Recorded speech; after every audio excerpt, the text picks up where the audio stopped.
Hello and welcome back to this week's episode of Dorm Room Diplomacy. As usual, I am joined by my lovely co-host, Mr. Jack Arnold. Hello, hello. And my name is Matthew Nelson. Welcome back to Dorm Room Diplomacy. Did you say your name is Matthew Nelson? I did. That's crazy. Happens to be my name. Hey, looks like we all get to learn a little bit today. I sure hope you'd know that, given all this time. Oh, yeah. Do we have, history? Mm-hmm. It's my early stage Alzheimer's kicking in.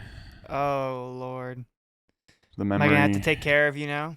It isn't what it used to be. You're going to have to spoon feed me, change my diapers, all of it.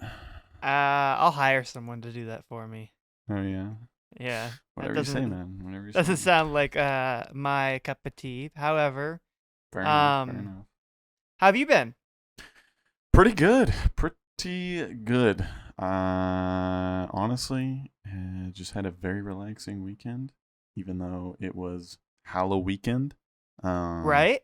I know that that's the time of year where everyone likes to make splendid life decisions. Exactly. It's only the greatest of decisions. Only the greatest.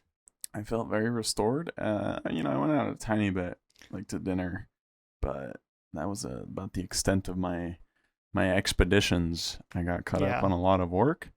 Got started on a lot of things I've been putting off.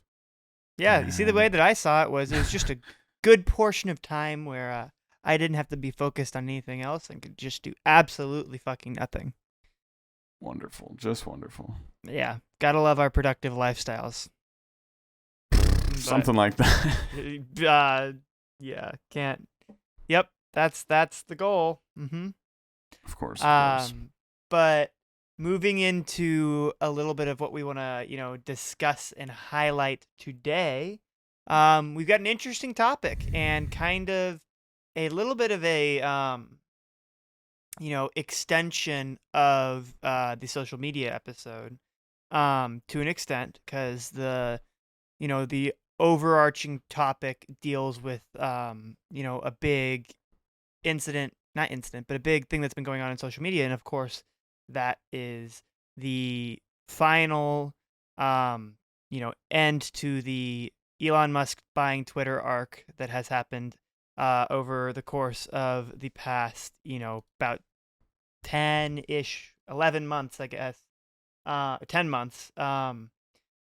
Because early developments had begun in about January of 2022 when the early announcements of this deal had kind of surfaced on the internet, and essentially here we are now. But Twitter, obviously, big platform, big social media, has a lot to do with what we want to get into in a little bit more detail, which is this concept that America holds dear and many people, hopefully most people around the world, also hold dear, which is, of course, free speech and your rights to press and publicity and so on and so forth. So we're going to get right into that type of stuff today. And hang along for the ride, I guess. Pretty much. I mean, I think this is something a lot of people have been aware of for a while now. And obviously, like you said, the deal had been kind of suggested and was supposed to go through months and months ago. There were certain proposals for the terms of the deal. Right. Certain people weren't happy with conditions. Right. And then as time went on, right. The macroeconomic conditions just of our own domestic markets changed enough to where, banks were no longer comfortable financing these loans. Which introduced a whole nother slew of legal problems, complicating the deal. And it was a big combination of different things that caused this to go awry. It had been confirmed, and then just due to changes in kind of the climate of the market, Elon backed out because for two reasons: both the changes in market conditions, and then also kind of the presence of what were believed to be hundreds of thousands of bot accounts, scam bots and stuff. One of the studies signaled that about 23.4% of the um, 93.8 million followers on the social media platform Mm-hmm. were attributed Right. to Which is bots just an and absurd scammers. number because you think about the value of a social media platform like Twitter, and people are like, okay, what's the big deal? It's still a huge thing. Like the people on the platform interacting and engaging with content, Hmm. communicating with one another is what brings a platform like that its value. Right. And a number like that, like 23%, is that what you said? Yeah. If you're buying a quarter Yeah. of an entity that's fake, I Right. mean, in Exactly. my mind, maybe it should be a quarter off the market price. Right? Yeah. But And so a lot of, obviously when that happened, Twitter was very displeased that right. Elon was not closing on the deal. That's a lot of money on the table, 44 Uh huh. billion Hmm. as the price of the deal, although it ends up being, 46 and change. Right. I say change, it's like $0.4 billion. Like that's change, That's but still $400 million. Like, exactly. you But know. the extra 2.4 to close the deal, Hmm. or something around there. And Yeah. so obviously, if you're Twitter, you would be caught rather off guard by this, having the deal already being confirmed, and then with Elon backing out. Right. And so that kind of is what began all of the legal problems between both parties. Large, And there were lots of them. oh yeah, yeah. And so, and then that kind of brings us to where we are now. Obviously, Hmm. the deal at this point has now gone through. Hmm. And so now we are kind of living in this post purchased Twitter world. Right. Hmm. And things are different. People are Yes. expressing their opinions on this difference. Absolutely. It's been very interesting. I Hmm. mean, I'd say Twitter's probably my most used social media platform. Yeah. Um, Maybe, like I use Instagram a decent amount, but Twitter Right. is generally what I use because it's a much quicker way to get information. I can Right. just, Right. It's just very well, easy and yeah, very quick. like I Yeah. follow the people I'm interested in, and I'm able to see topics that Uh huh. I feel are prevalent or important. Now, there's still a bunch of garbage and junk, Oh, just like absolutely. with any social media platform. But it's kind of opened up to where everyone's now giving their opinions on And what this means.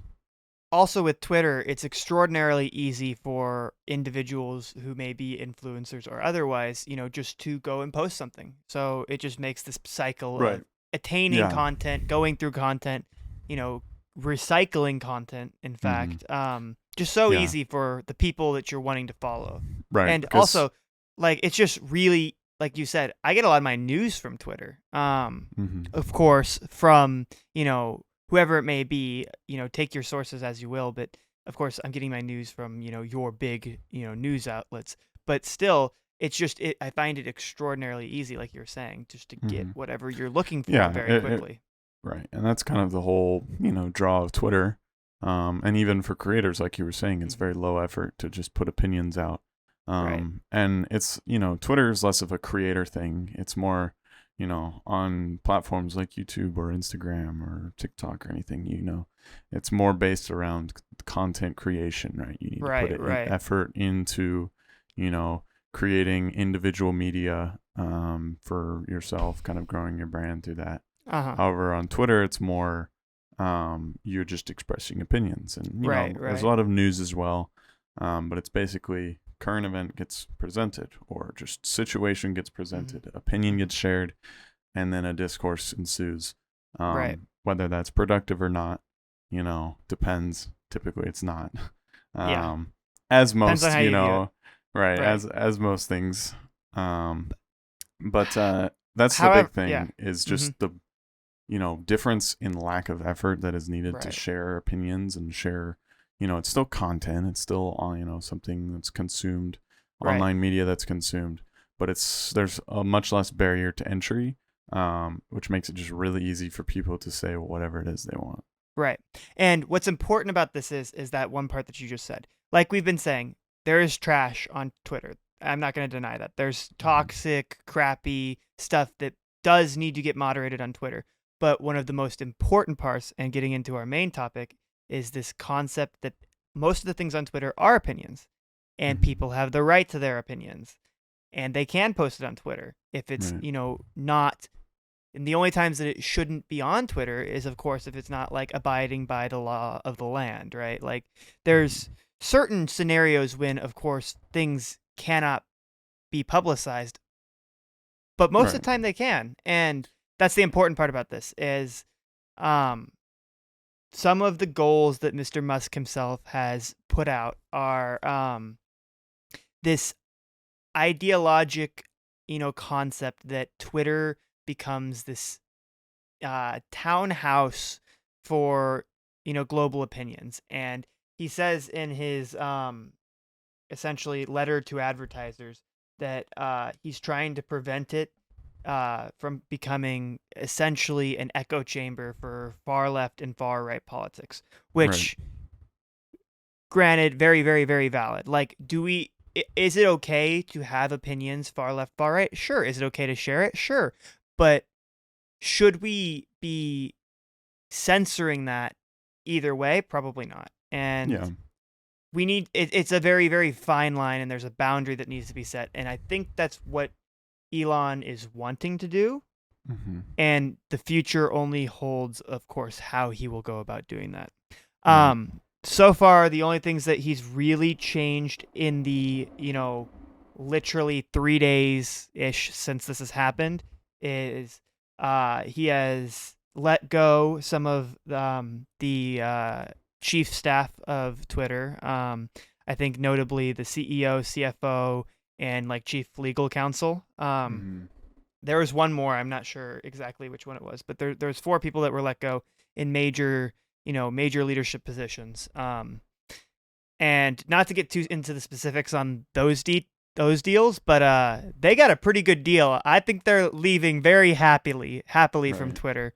I'm pretty sure there's something about somewhere there about a $200 million severance package for each of them, but Man, they're I don't leaving think I don't fairly think they're gonna happy. make it. I think they're leaving fairly happy. We'll But see. They might be starving. obviously, our main topic's freedom of speech, and we'll get into that a little bit. But just to back up this, what Twitter is trying to do, what this whole takeover is trying to do. That's the goal. Well, we'll Mm-hmm. see what happens. Yeah, and I mean, I think a big problem when it comes to looking at all this is everyone has different ideas when it comes to Elon Musk himself. Oh, Um, absolutely. whether you love this guy, hate him, there's good reasons for both, honestly. Yeah. Like everyone, he's not perfect. But Right. I do think it's important to recognize, just from the standpoint of, intellectual honesty, and similar to, points we've brought up previously, Mm-hmm. just about political discourse, or even if you don't want to, politicize this, even if it's just like social discourse on social problems or Mm-hmm. issues, everyday problems, stuff like that.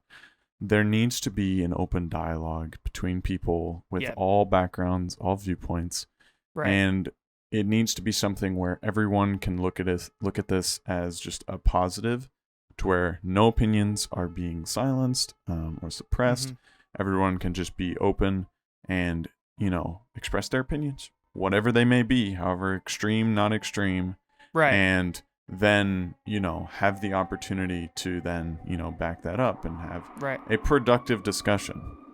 Mm-hmm. I don't know how loud those sirens are in the back. Can you hear that? I can most assuredly hear it. Oh yeah. That'll be interesting in post. But Hey, they're yeah, unusually loud today. they are unusually loud. Something's happening. But no, I definitely agree with you. It's this concept that, you know, opinions outside of, and of course, I'm not going to go into specifics about the law.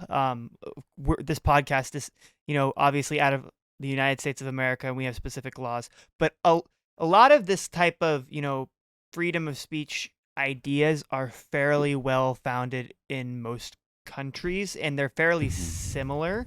Obviously, Yeah. there's differences, but one of the big distinctions, and I'm not going to go too deeply into what's allowed and what's not, but like obviously there's distinctions, and obviously like yelling fire in a public building is not a good thing. That's not Mm-hmm. protected under free speech. Just like Right. Yeah. putting bomb threats on Twitter is not okay. Exactly. Like There's there's limits still to this. boundaries here. I'm Hmm. not one of the people that says, "Oh, everything there should be no moderation." Like, Right. okay, there are things that are obviously not productive in any way, and even Hmm. if you think, I'm not talking about individual opinions or certain things Yeah. that or just like ideologies that people think shouldn't, see the light of day, Right. even if you disagree with them. Obviously, what I'm, trying to say is like, if things are just, there's no reason for them to exist on the internet in any condition, and I think you can pretty much get what I'm going at, just like accounts of like, hate speech, racial discrimination, things like this, like you were saying, like bomb It's threats, fairly cut and dry. It's things fairly like yeah. it's like terrorism, like come on, like it's pretty obvious to see where the line can be drawn. Right. Right. But when it comes to people, but then, we say that like it's easy to draw the line, but I'm sure there's going to be cases where someone is censored because they say something and they don't feel they should have, but they were censored because it's, um, people think it's an account of one of these things. And Right. like, I'm not here to be the moral judge of any of this, right? Right. I'm, just saying that. And what I think it comes down to for me is if you feel the need to suppress someone else's ideas or someone else's viewpoints, and you're doing so not because it's, like a crime, like hate speech or like some, despicable, just like harassment, like stuff like that. Like if we're talking about you are just trying to suppress viewpoints or, someone's opinions because they are not yours, because Hmm. they differ from yours, or maybe they, promote an opposite agenda or Hmm. hurt what you believe in, any of these things. Hmm. If you think that it's helpful to you or your goals to suppress someone else's ideas, then you need to have a little introspection and Yeah. Take a look at step the back. foundation of your ideas. For Because sure. if you believe strongly enough in, your beliefs, the constructs that you have kind of, created for yourself, and, what you choose to support, Right. whatever it may be, like if you are strongly convicted enough when it comes to all of that, you should be happy to enter a discourse with someone and Right. talk about your opinions, share with people why you believe what you believe and why you think that it should be this way, or why you believe Right. your my goodness, why your ideologies are valid. Uh huh. And if you're afraid to enter this kind of discourse, then there's a deeper problem, and I think you Right. kind of need to look Exactly. within. And I think that this, we talk about this within the, within the lens of Twitter itself, but this absolutely extends to, mainstream politics, mainstream broadcast television, mainstream everything. These ideas of being able to go out and speak your opinion in a founded way and, Hmm. discourse with others without absolutely, you know, degrading others is a very important concept. And I'd like to, obviously we talked a little bit about what's happening at Twitter. And to go back a little bit, we talked about how Twitter has, or how Elon, as director of Twitter, has released their board of directors, the previous one. One of the most important, one of the most, controversial and big things that has been talked about in the, world of Twitter right now is this idea of unbanning accounts. Hmm. Obviously, the prior direction of Twitter had banned a lot of accounts that had violated their community guidelines and had, you know, obviously violated the laws of the land, if that was the case, or violated just personal guidelines. And a lot of the time Twitter gets flack for it possibly being, like motivated by right or left wing politic moderators. Um, so it's gonna be very interesting. Elon has there was a lot of rumors going around that were stating that Elon was possibly going to reinstate every account that had been banned. That is not true, and has been said otherwise that is not true. What is happening Hmm. right now is they're gathering what he likes to call a board of widely viewpointed, you know, individuals with large differences in political opinions and stemming from many different backgrounds, cultures, religions, whatever it may be, a large diversity of individuals to sit on a board and essentially become a new team to develop a moderation tactic for Twitter. And Mm-hmm. obviously, anyone who's ever moderated a large, you know, group of people or a large organization will tell you that it is absolutely no easy feat and mistakes are going to happen. Yeah. And we've got to be okay with that. We've got to be aware of that. Obviously, it's not the ideal situation, but it's what's Mm-hmm. going to happen and people are going to be mad regardless. Yeah. But we've got to take this in the context of, is it better than previous Twitter, or is it the same as previous Twitter, or is it worse than previous Twitter? I don't Mm-hmm. know, but we're reporting to you on the steps that are currently being taken to hopefully bring it in a different direction. Yeah. And I mean, I think what it comes down to is obviously we have no way of knowing right now how this is going to pan out because it's, so new at Mm-hmm. this point. Right. But it's really just there's this group of moderators, right? And at the end of the day, it's still going to be subjective. It's still going to be based on their opinion.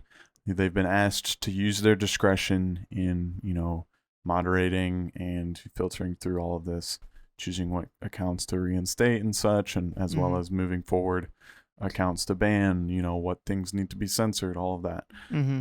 No easy task, that I acknowledge. But I think what's important is as long as the goal, and like I said, we don't really know if this is the case yet. Only time will be able to tell.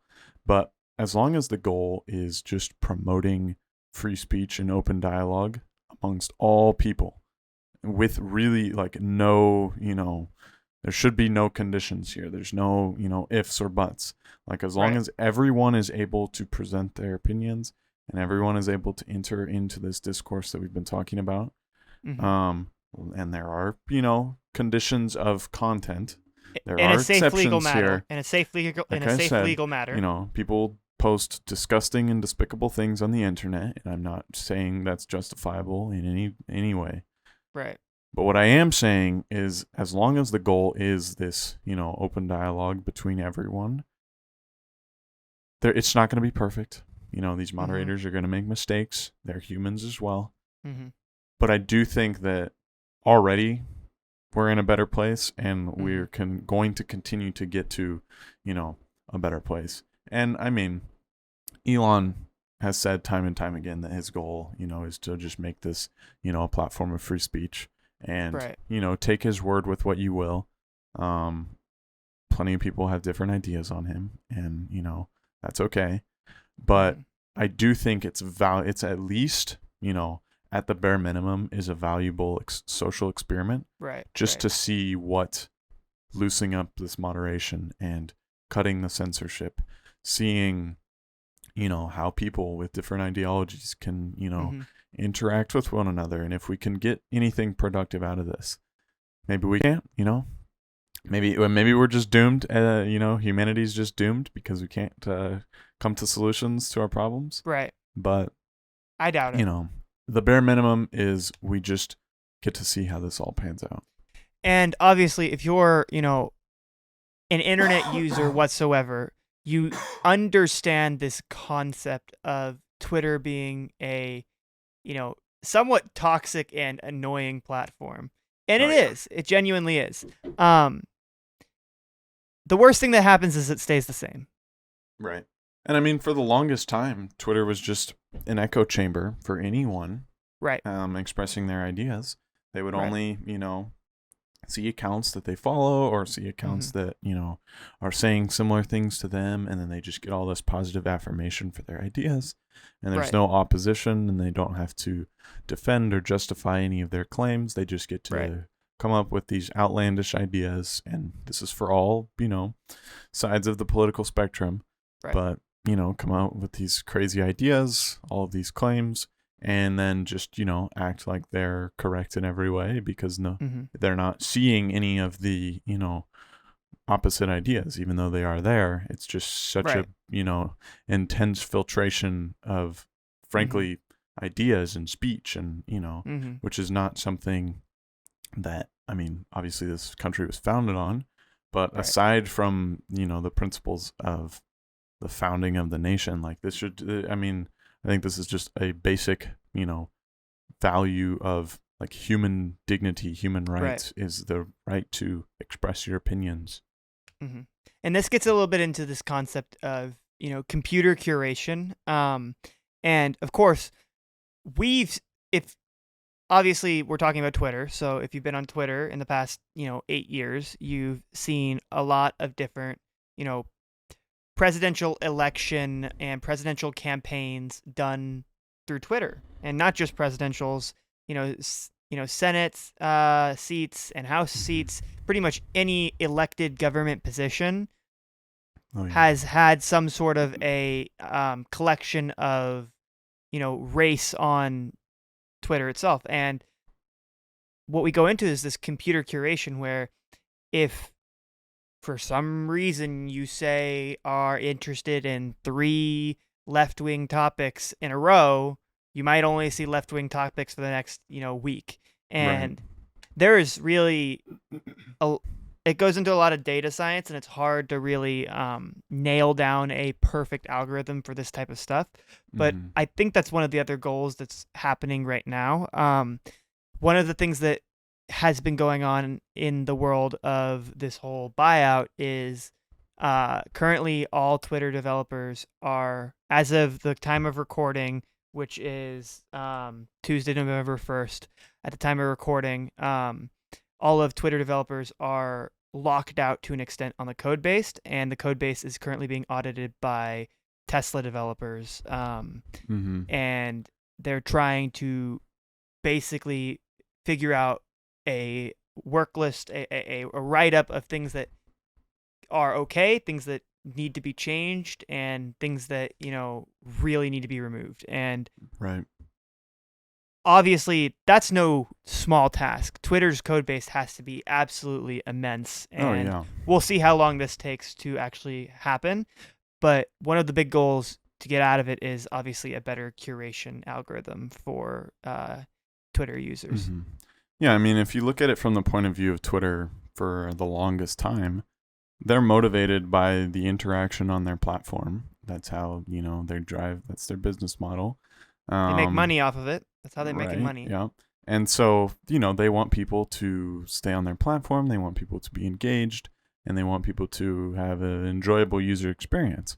And Mm-hmm. if you use all of this AI technology to curate your content to where you're observing the interactions and the things people are doing on your platform, what the users are interacting with, observing all of that, and then curating your content based on that, and to only show people what it is that they really really want to see, or things that they'll agree with, or and also another thing is putting up things that they will just blatantly disagree with, Mm-hmm. is another thing. And what happens when that's the case, because I mean nothing drives engagement like angry people. Disagreement, And yeah. so Indifferent, yeah. all of these media curation programs are ran just to either spit out things that people are going to agree with and be they're going to want to affirm that and be like, yes, yes, yes, or things that are just so blatantly against their ideals Right. that they're just going to cry and scream about it. And Uh-huh.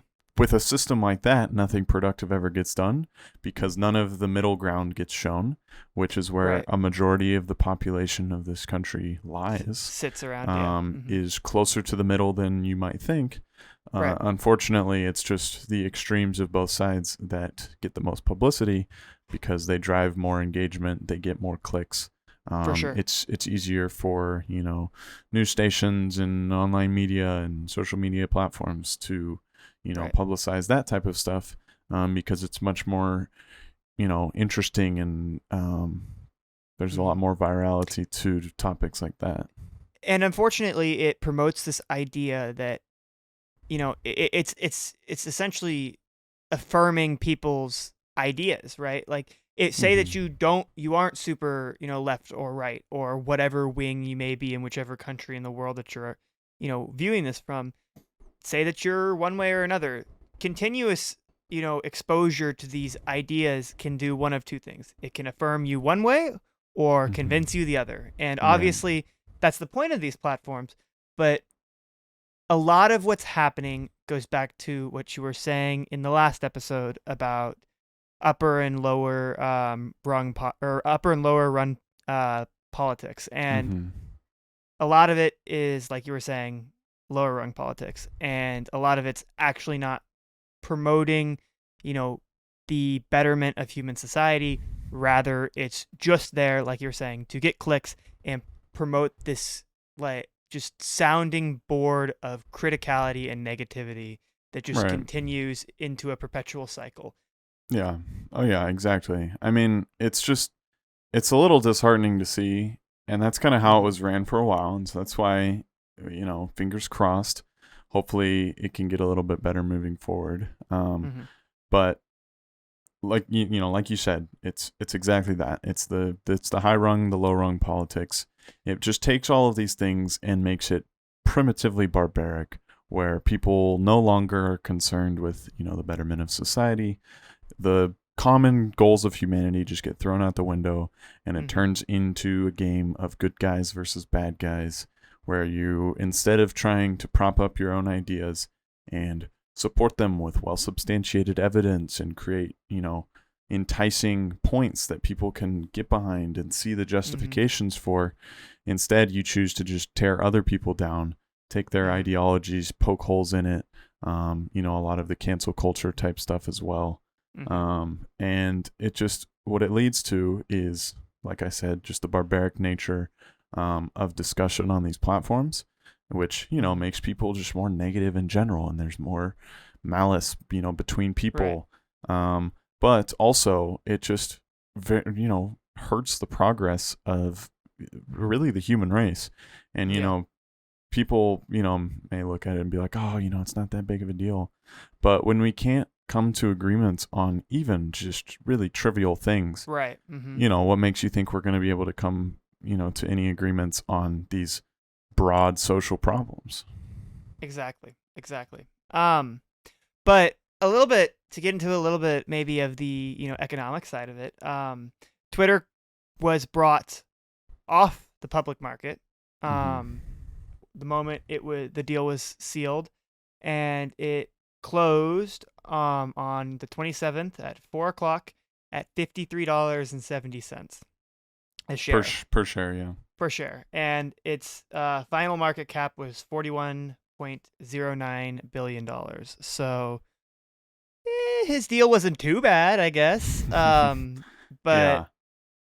yeah, I just thought I'd bring that into the topic. Not that it's important towards our free speech topic, but it just kind of shows, yes, this is going to have a big impact on the economics of the company Mm-hmm. and could have large lasting effects on Twitter itself.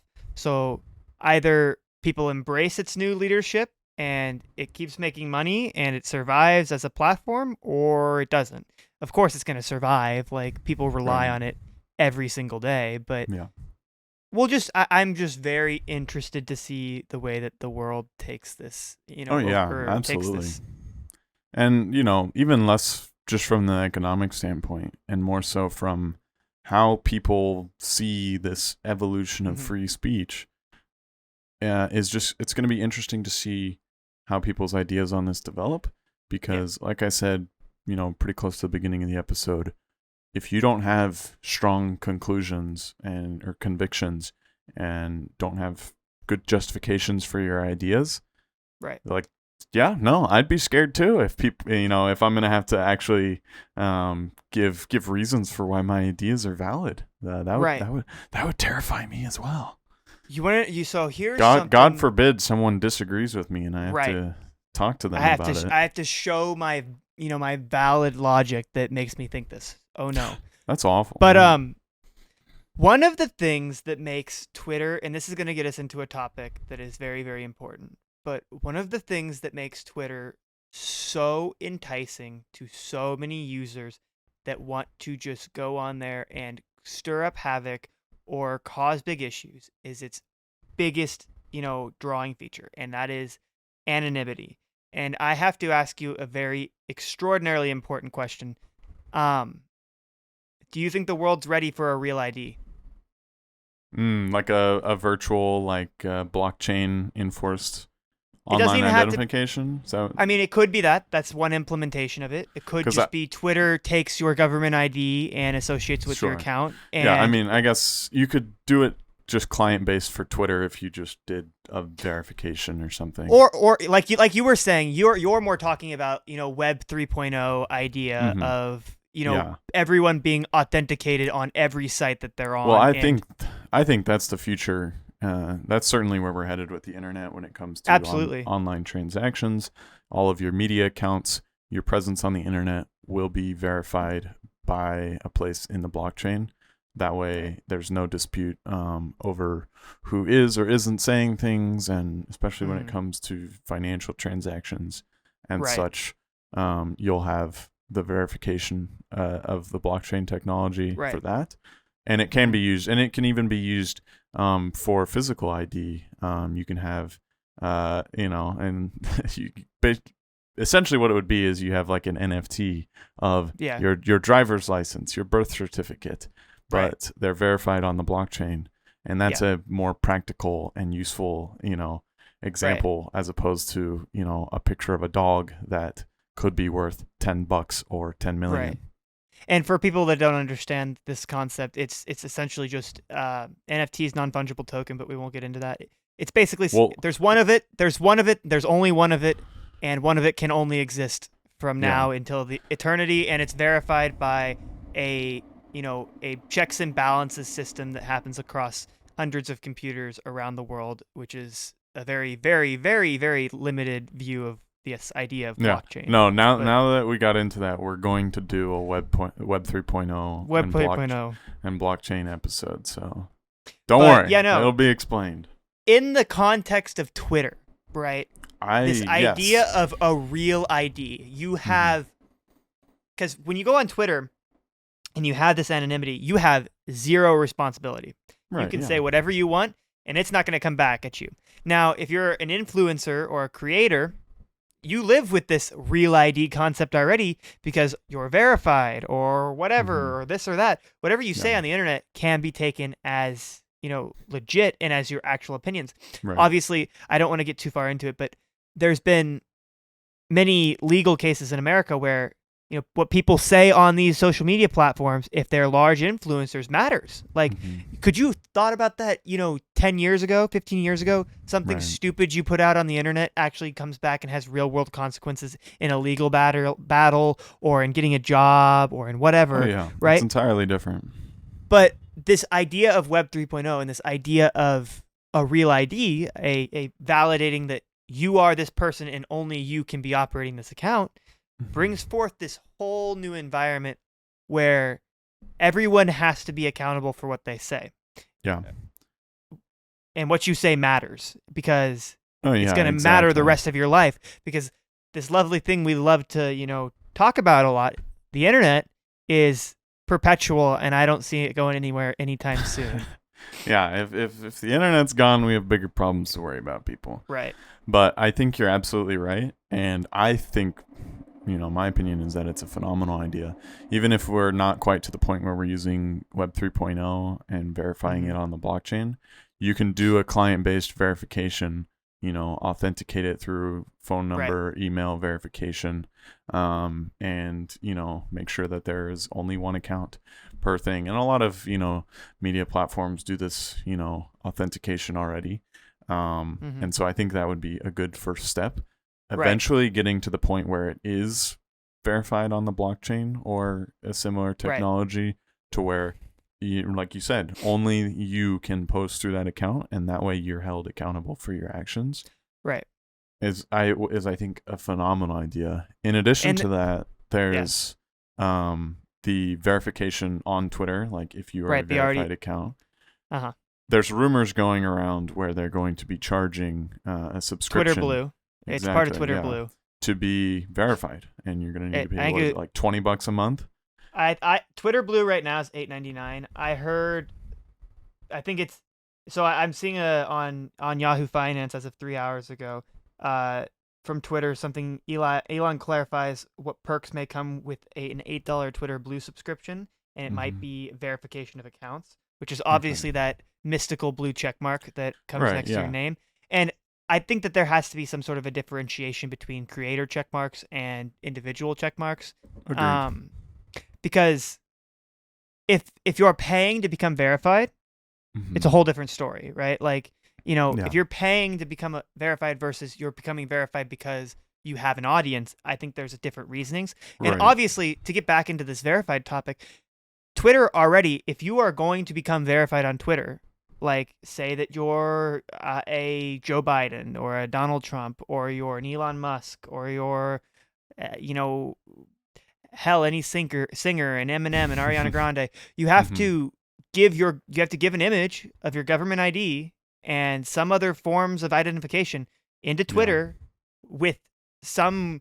I think you have to also provide some version, some like publication about yourself that was not produced by you, like a Wikipedia page or something, in Right. order to verify that you are the person you are and that you're essentially worth having the blue check mark next to your name. And that brings Right. up a whole nother topic because before now and before this idea of, you know, you, or kind of like unlimited and unanimous verification, having that blue check mark was a privilege. Right. Um, uh, Yeah. No, I think it's a great idea to continue to use the process of verification. I think I agree that it would be important to make a distinguishment between people who pay for that and people who have earned that through having an audience. right. Now, I think obviously it's a lot to ask to continue the old system where it's, government IDs, outside publications, all that. Like, that's Right. not going to. And the whole point for this is not for all verified accounts just to be, people who are who they are. Like that, Mm-hmm. in order for us to get to that, we kind of need to, use the blockchain technology Right. because, not everyone's going to provide their government ID to Twitter. And that's not something that I'm proposing. That would not be a good idea. But Mm-hmm. I do think that it is important to kind of remove the anonymity from the platform just to where people do need to be held accountable for what it Right. is they're saying. And, some people might look at that and be like, oh, that's limiting free speech. And it's like, if you are not willing to be held accountable, like if you're not willing to take something that you've said online and, own up to it and, claim it as yours, Right. if you will, then I don't think that it should be said at all. Like anything that Right. you're saying, putting out online should be Right. something that you are perfectly fine with being, connected to you.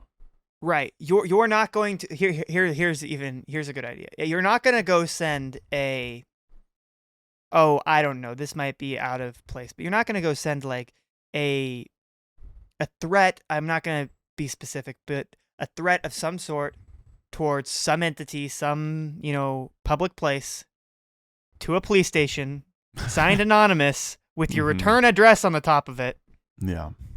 and not like you're not going to do that. So why Right. should you be okay with, you know, having a random alt account on Twitter and saying, Right. "Oh, I'm going to XYZ this public place at XYZ time," or whatever. Like, cuz these are actual things that have happened. Mm-hmm. And Yeah, there's no reason for people not to be held accountable. If the goal is for this platform to be one of productive free speech, then people should be perfectly fine with needing to verify their identity. right.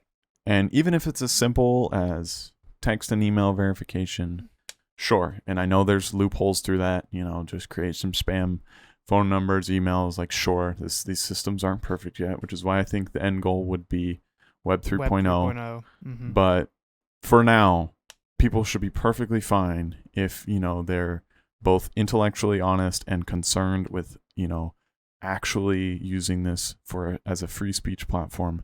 They should be perfectly fine with being held accountable for what it is that they are saying on it. Otherwise, it's simply not productive.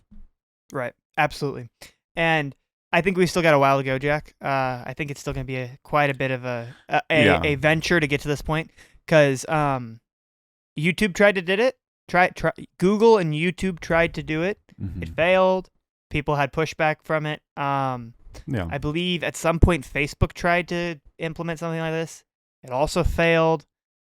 I Right. don't think we're there yet. I think, but Yeah. like you said, I think it is of utmost and paramount importance to this becoming a true free speech Right. platform for individuals to go on and express their opinions and express news and so on and so forth. Yeah. It I is mean, it's that's the needed. goal here. Like, I fail to see, or I would love to know if there's anyone who is truly against the idea of promoting free speech within the capacity of it being productive, and with the goal of just like I said, creating this dialogue where, sure, people can have differing ideas, but it's the process of deliberating between these ideas that comes to what are hopefully productive conclusions. But like you said, no, it's not perfect. I do think we're a ways away from it. As with anything regarding human interaction, Right. it's far from ideal. We've seen this time and time again, but it's just, I just really do hope that this is a step in the right direction. And like I said previously, if nothing else, it's a social experiment on kind of a bigger degree than these other social media platforms have done. Because, like with every other social media platform, it's a lot about media based content. But with Twitter, it's just pure distilled opinions. And so you just kind of get to really crunch the numbers on free speech in regard to what it is people are, explicitly saying. Mm-hmm. And we're just going to have to wait and see whether we can make any progress here. Yeah. It's a thing of time. Mm-hmm. Just like you were saying, we will definitely bring back some more content in the future on this subject. There's You're gonna know though, so you can hear it from us, but you're also gonna hear it from your Twitter feed because I'm sure radical changes will happen, and I'm sure things will stay the same in some ways, but we'll have to see how it goes. That's all that we can do at this point. Yep. But moving forward, look forward to an episode about Web 3.0 and this concept Certainly. of the blockchain. I'm sure people are interested in that. Yeah. It's totally a concept and an idea that just puts Web 2.0 totally out of its step. Yeah. And I mean, so many people hear that and they, just think cryptocurrency and NFTs. And yes, that's It's a part of so it. much more But than that that. is just the rudimentary, first implementations of this technology. And there's so much more to it. And so we'll, do a topic based more on the Web 3.0 technologies because, I honestly don't really care that much about crypto or NFTs Yeah, anymore. right. Mm-hmm. There's not a whole lot of point to talking about it, but it's the technology behind it That's that's behind what's it. Yeah, valuable. right. Exactly. So until a future episode for sure. Certainly. But we thank you very much for tuning into this episode on Twitter and free speech. Obviously, updates will come in the future as news develops. Mm-hmm. Um, you can find Dorm Room Diplomacy on all the normal platforms. Of course, of And course. we greatly appreciate all of your support, all of your comments, all of your likes, and just greatly supported. But that's about all we have for you today. Till next time. Until next time. Peace. Peace.